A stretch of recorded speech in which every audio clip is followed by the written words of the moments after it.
Hello, everyone. Welcome to the Hard Room. I'm Travis Bruce, and we're going to do the Indie Spotlight again. Today, I have an author who has written over 40 books, including the Shoot 'em Up, the Zombie Trilogy, The Undead World. And today, is here to promote his new book, Giganti-gator Death Machine Triple Feature. We have AP Fuchs. AP, how's it going, my friend? Good. I've been called AJ before, so don't worry about it. Actually, a lot of people call me Andrew for some reason. And that's not my first Andrew? name. Like, I don't know. Now, your last name, I was about to say Fucks, but Oh yeah, well, I've heard that. Well, in German, my last name like Fuchs is pronounced Fuchs. yes. So yeah, like I've heard all the jokes. You can make them all you want in the comments, like whatever. so so AP over 40 books. Yeah, That's a lot. How old are you, if you mind me asking? I'm gonna be 43 this year. 43. Wow. When did you start writing your first book? I started when I was 19. 19. Yeah, I finished my first book when I was 19. Okay. Yeah, it And took me about 11 months to write. 9 months of those were actual writing time, and then I, unfortunately, just due to life circumstances, I had 2 months of writer's block. So it took 11 months total to complete that first novel. wow.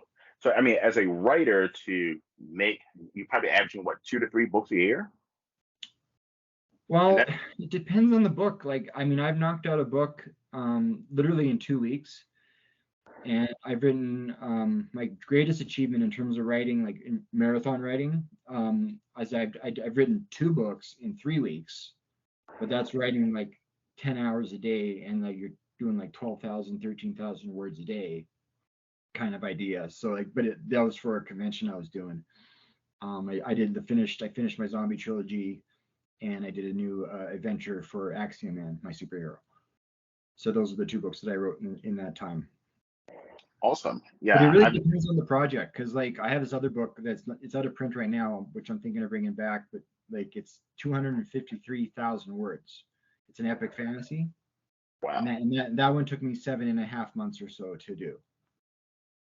To So yeah, I've seen some of your materials. You have a variety of materials from anywhere from horror to superheroes to fantasy. What got you into writing? well, I'll keep the story short because it's kind of a long one.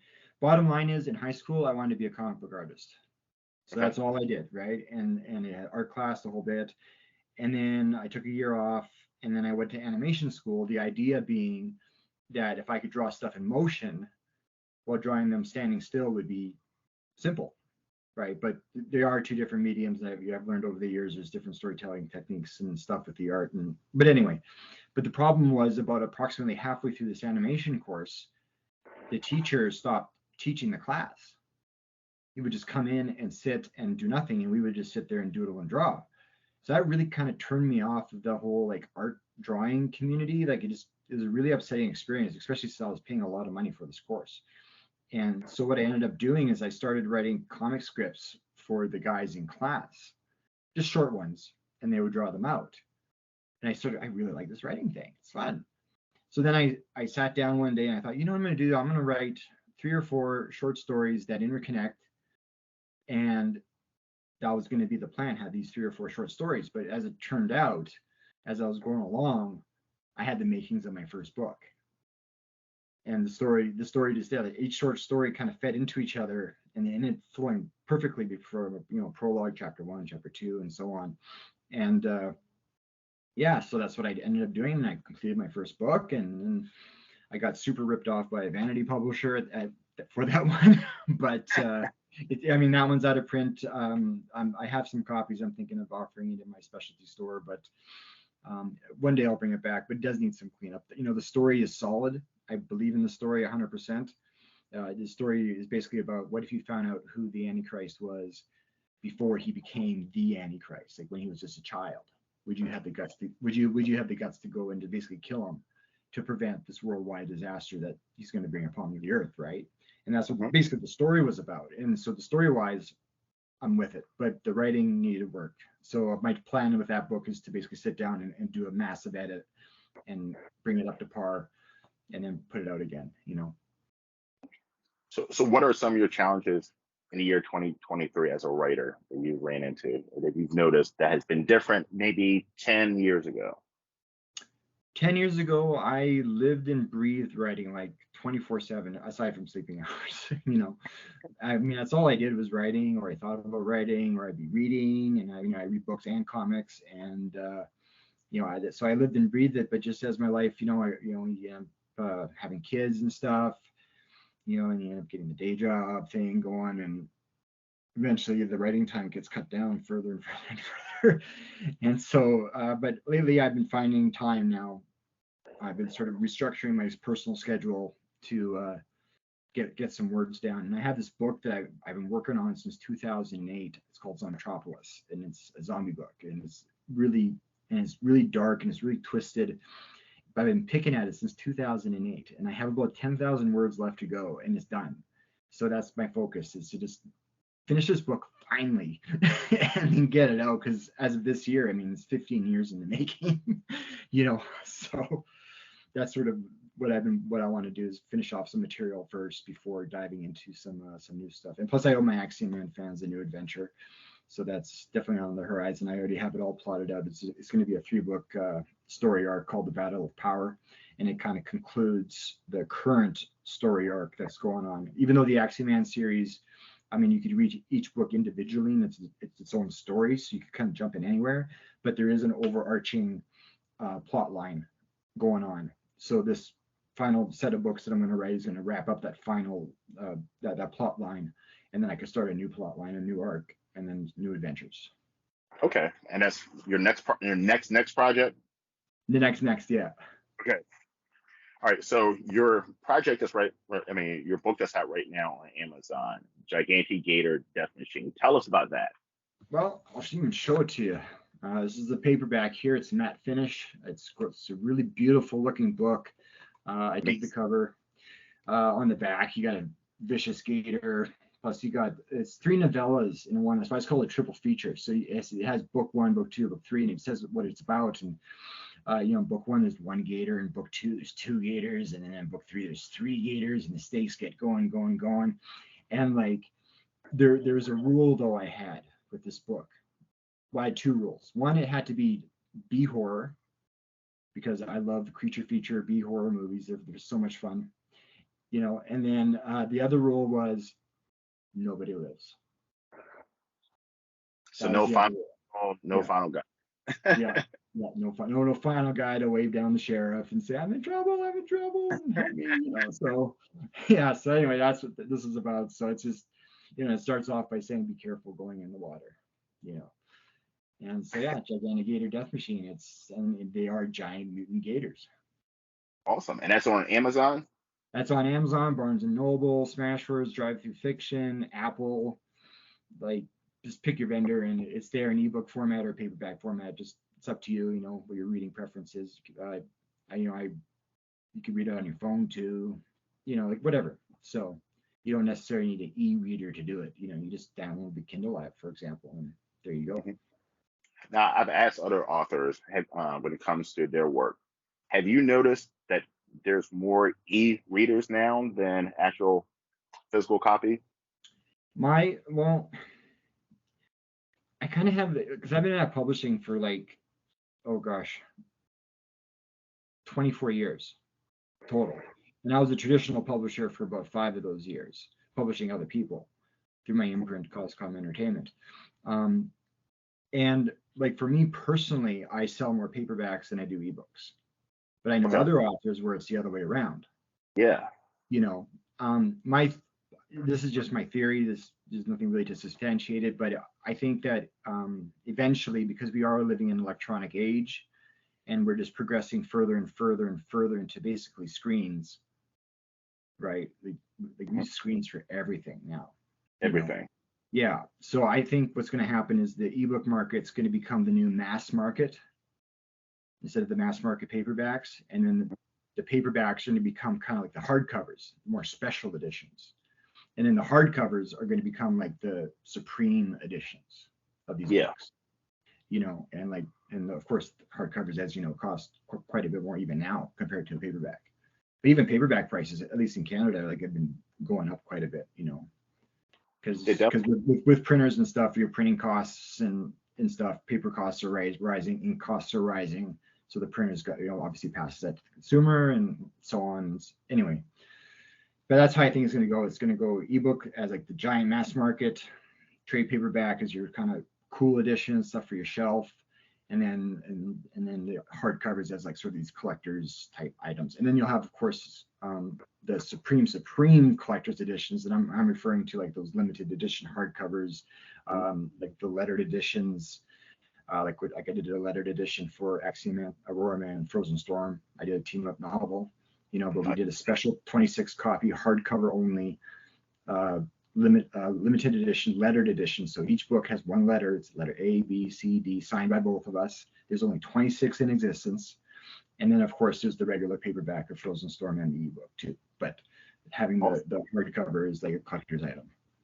I love the paper copies. I'm a huge autograph collector, and Yeah. like I like to get the author to autograph my book. Like Oh, anytime I go I to, love doing that at shows. yeah, I love it. Yeah, writing to people, it's so much fun because you get to make up like little blurbs on the spot, and then you sign your name. And I always put the little date, so they know when it was done, and yeah, and then it's cool that way. So I definitely need your autograph on my copy soon. Okay. Yeah, no, thanks for sure. We'll figure something out. All right, so you also have written some amazing novels on, I should say books on superheroes versus monsters. Yeah, that's the thing. Like superheroes and monsters have always been like my thing. Like I mean, the epitome. He's not my favorite superhero, but the epitome of that's the Incredible Hulk, right? Like, what is he? He's a monster, but he's also a superhero.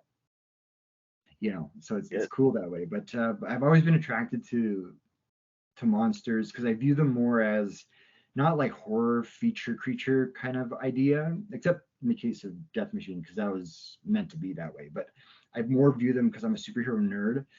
I view like zombies and werewolves and vampires and all that as super villains Mhm. versus creatures of the night, so to speak.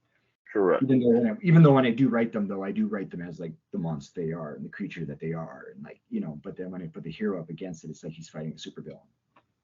So I actually have a copy. I haven't read it yet, but it came out a couple years ago. It was Batman versus the Predator.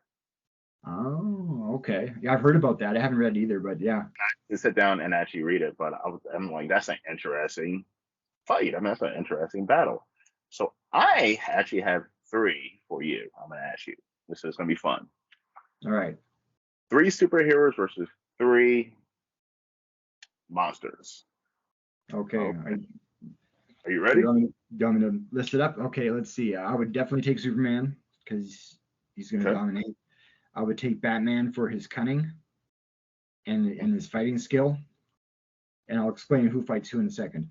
And then Okay. I'll take Spider-Man for his agility and his webs and his strength and his just the acrobatics and the whole bit. So like, I would probably put Superman against a werewolf because werewolves are typically like muscularly strong as heck, right? So I Hmm. put Superman against the werewolf. I would put Batman against the zombies. But depends what kind of zombies you're talking about, right? Are we talking shamblers or are we talking sprinters? Rage Yeah. zombies, right? I, if they're shamblers, Batman would just clean them up, no problem. But if they were sprinters and rage zombies, then he would have to pull out those martial arts skills and Hmm. evade and go like that. And then for Spider-Man, I would have him go against vampires.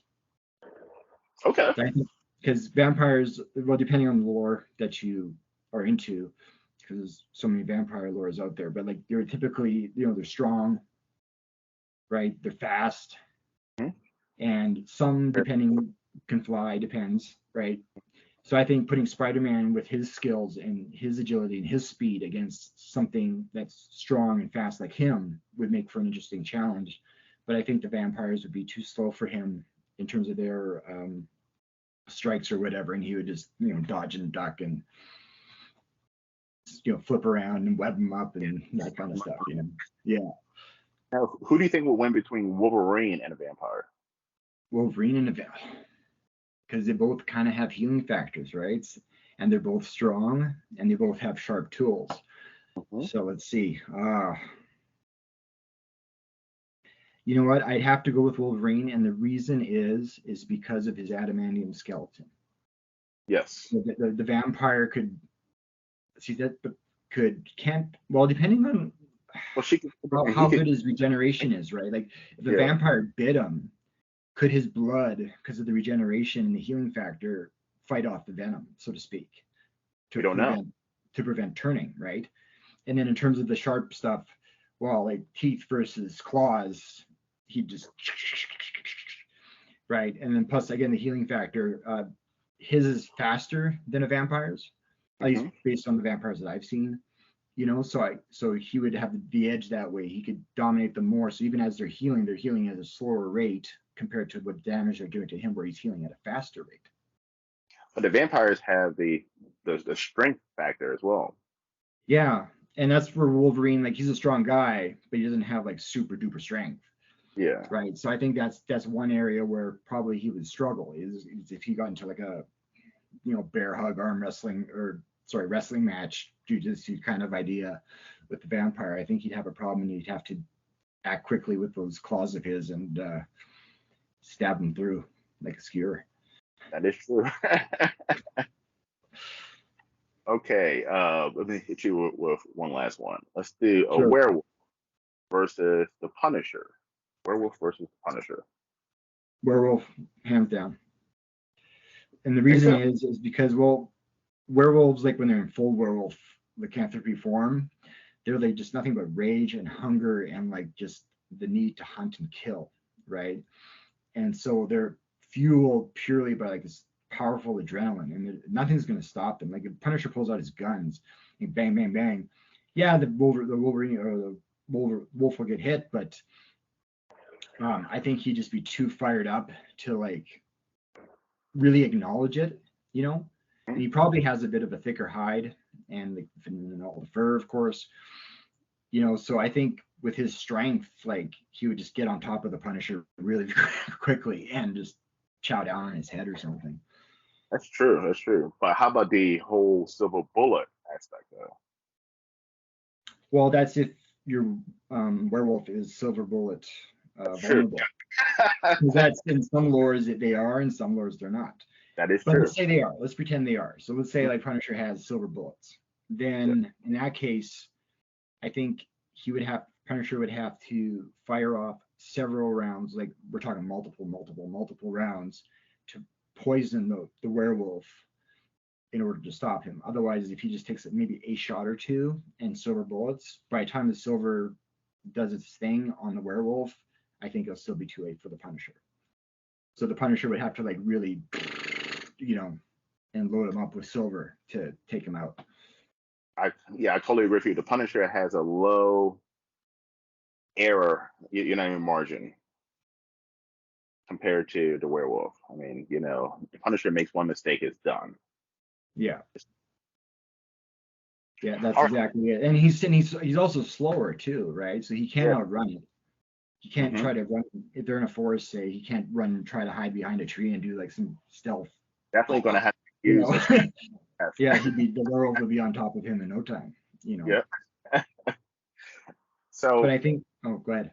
Yeah. no, I was Well, I going was to. just gonna say, I just think Frank Castle's rage though would make him die a hero in that scenario. Like he would just fight to the bitter end, and even if he was half dead, he'd still try to get a shot off, even if he failed, or even hit the werewolf with the gun itself. Just anything to go out with a bang, no pun.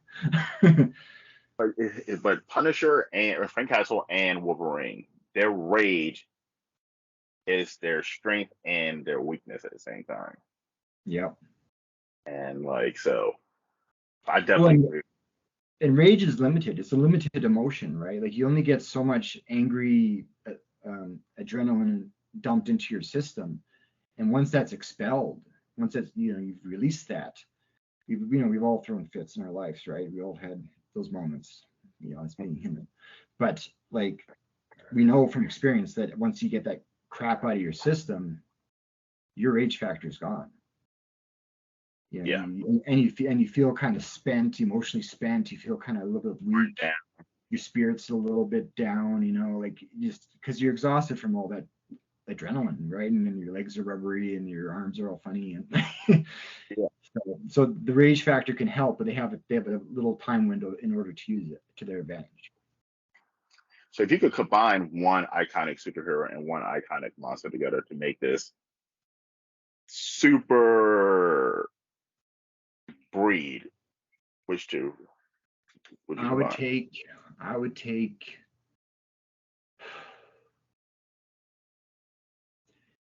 yeah, I would take Shazam and a werewolf and put them together. Why is And that well, interesting? yeah, and the reason is because like Shazam, he's powerful like Superman, right? So he's got that and he's got all his abilities. So combine that with a werewolf and a werewolf's abilities and the strength and the rage factor and all that stuff, you're gonna have a deadly beast. But Hmm. from maybe a empathetic slash compassionate slash storytelling perspective, Shazam has the ability to say Shazam, and he's back to Billy Batson. So he has the option to become human again. Whereas, again, depending on the werewolf lore, a lot of like lycanthropes, or if I'm pronouncing that right, like lycanthropes, um, are kind of stuck in werewolf form, right?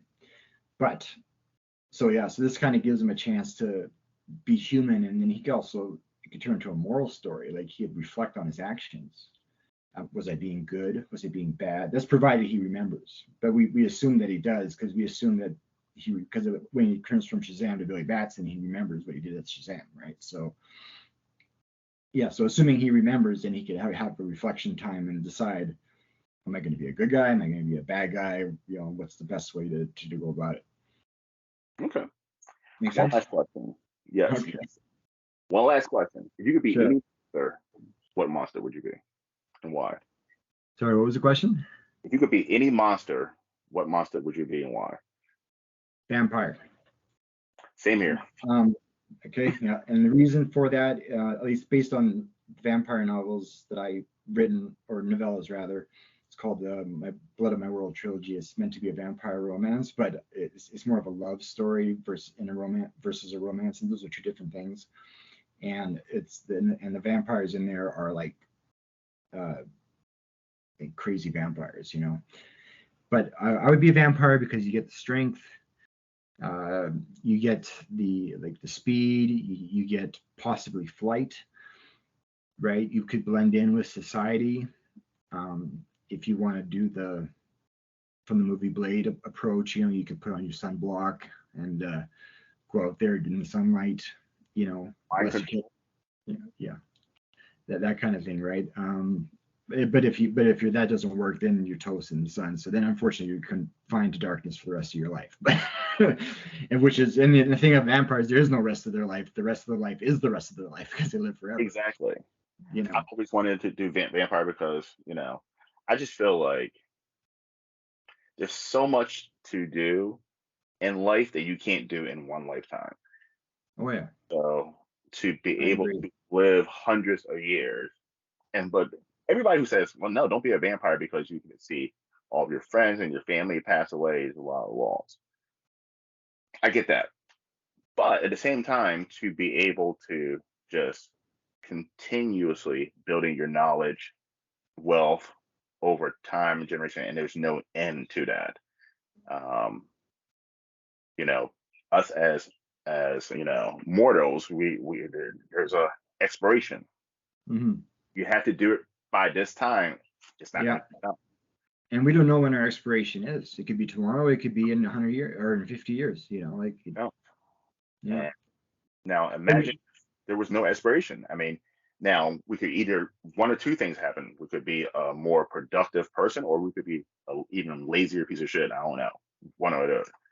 Well, it's interesting you bring it up because like the immortality thing, because there was that episode of Justice League Unlimited where um, I'm pretty sure it was Superman got launched like super far into the future, where basically the Earth was desolate, and the only character left living was Vandal Savage, and he's an immortal, right? So so he walked. He's been walking the Earth for like 1,000 years alone, And like through his lifetime, when people were around, he was all about, yeah, getting the wealth and the knowledge and the power and the command and all that stuff. But then after that was all gone, he kind of realized, what was the point? Yeah. Like it's all gone now. I can't, like, I'm not going to rule over anybody. I don't need money because no one around. Like, I don't need a big palace other than maybe a comfy place to sleep. But other than that, so it kind of depends on your view there, but makes you wonder. I have a question for you though that Dude. I've debated with people and I don't know the answer to this. Okay, good. Wolverine, healing factor galore, right? Or even Deadpool. We could use Deadpool or Wolverine in this scenario. Okay. So imagine Wolverine gets his head chopped off, or Deadpool. Okay, Yeah. healing factor kicks in. Now you got a head and you have a body without a head. Is the head going to grow a body and the body going to grow a head and now there's two of them?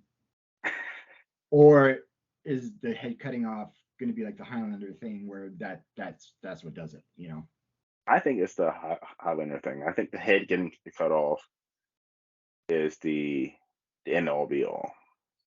Yeah, but wasn't it in one of the Deadpool movies you got his head blown off and like not like we saw his head on the ground and it was just a head? Yes, and And he like obviously he lived after the fact, but yeah. But at the same time, in that same movie though, the villain, Ajax, I think his name was, he was like Deadpool. And the way Deadpool killed him was by cutting his head off, finally. right. Which So they made kind of contradicted themselves in a way. you know. more and more the Highlander route.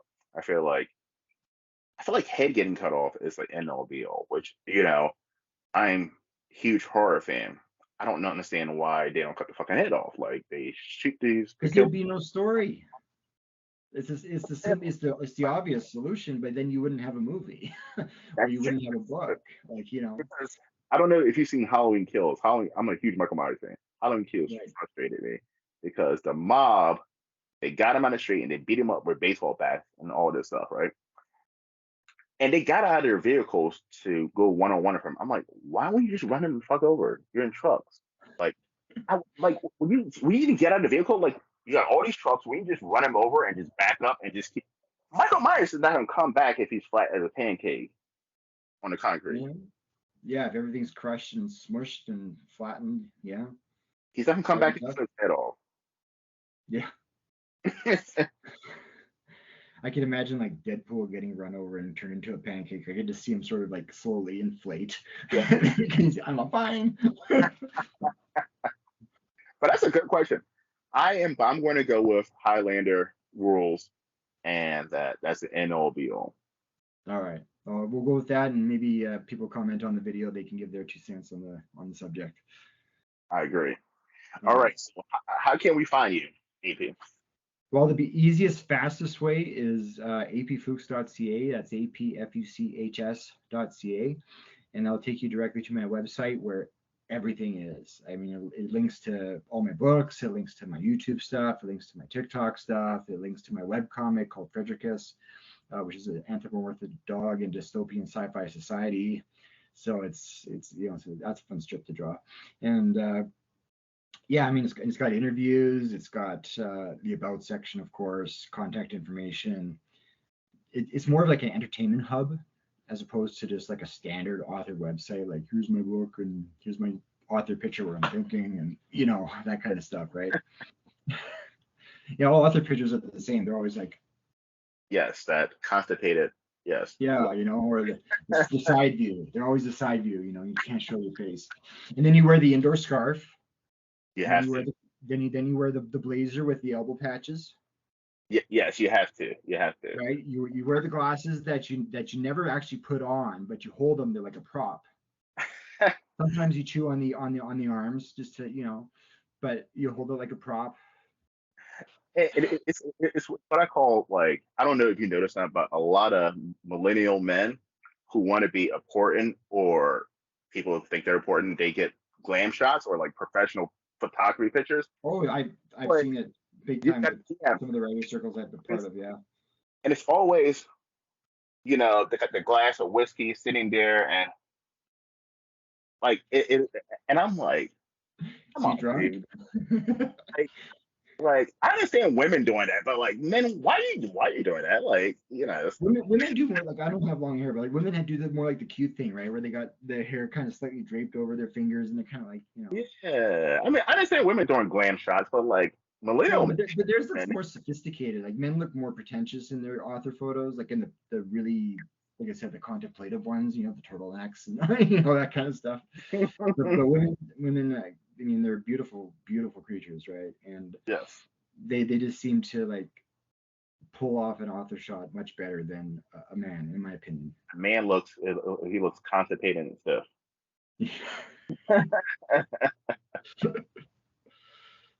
By the way, I apologize to any of authors who I said that about. If you have one, Yeah, me too. I mean, this is just joking around in the biz. You have to joke in this biz. Trust me, yes, guys. you have to. Yeah. As long as I have, you guys start joking around because otherwise, don't take it too seriously. This is entertainment. We're in the entertainment business. Writers are entertainers. Exactly.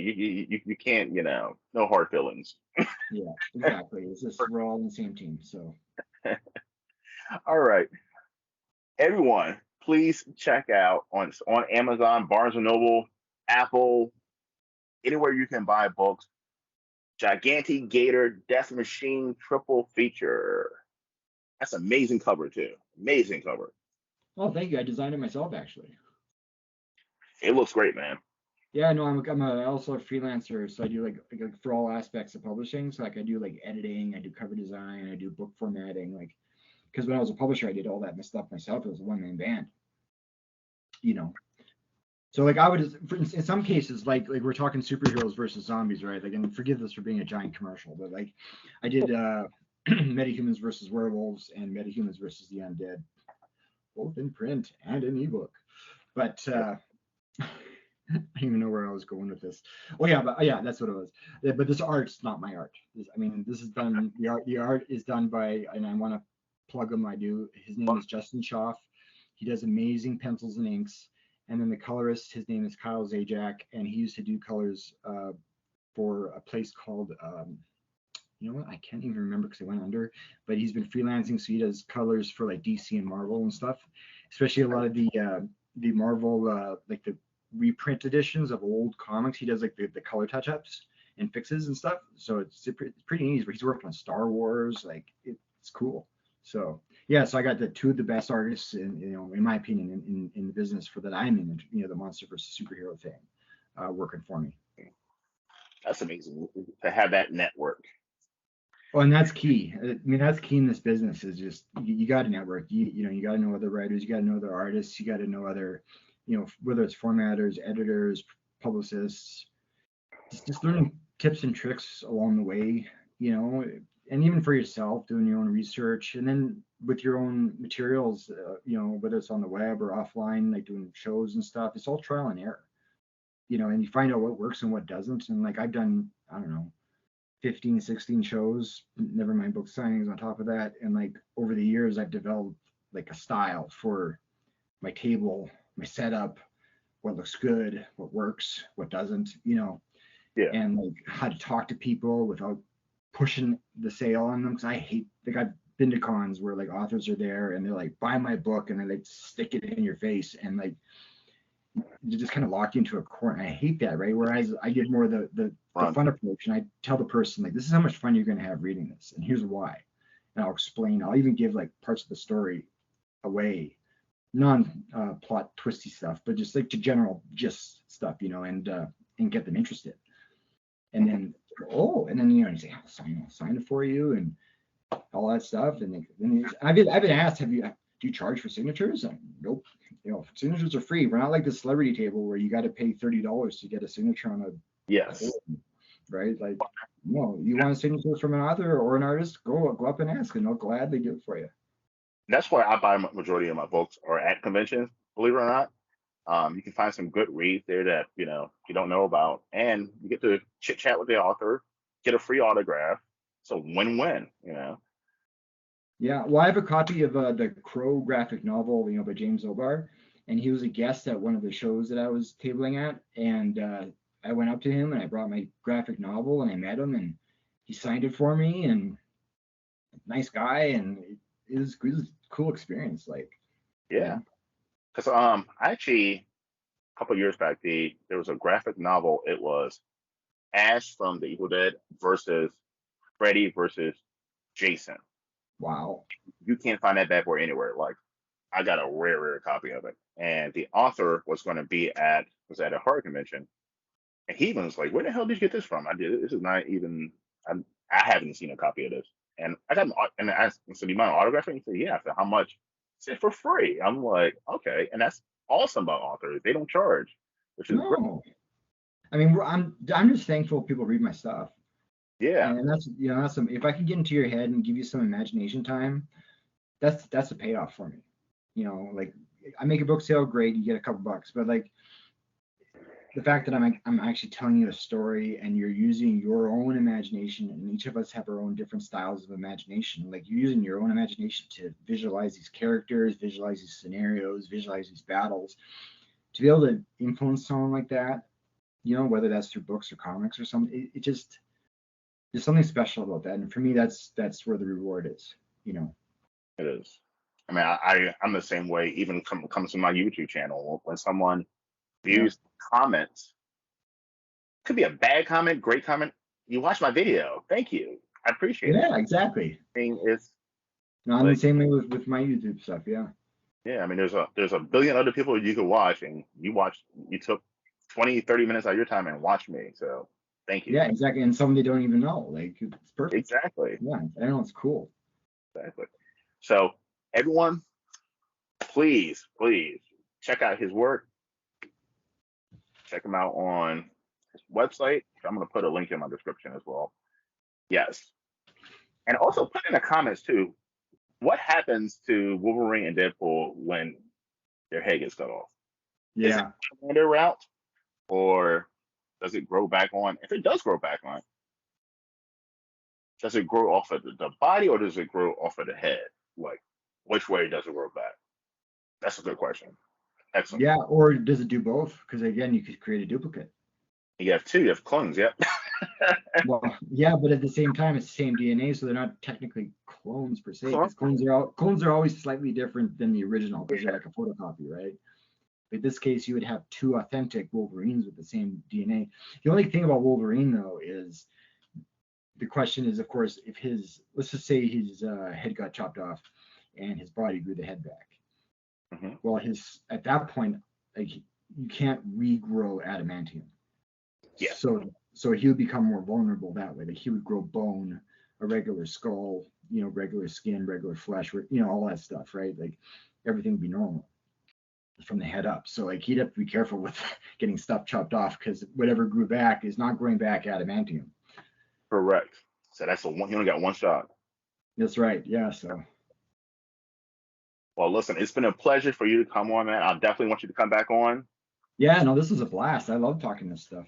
It's fun, man. We can just sit here for hours and talk about who wins in a Oh, fight. I love doing easy. Break out the beers and the cigars, and let's just have a chat. it. Exactly. But everyone, thank you for coming to the Horror Room. I'm Travis Bruce. If you like this video, please hit that like and that subscribe button. Also, once again, comment. Tell me who you think will win. All right, guys. Thank you once again. Take care.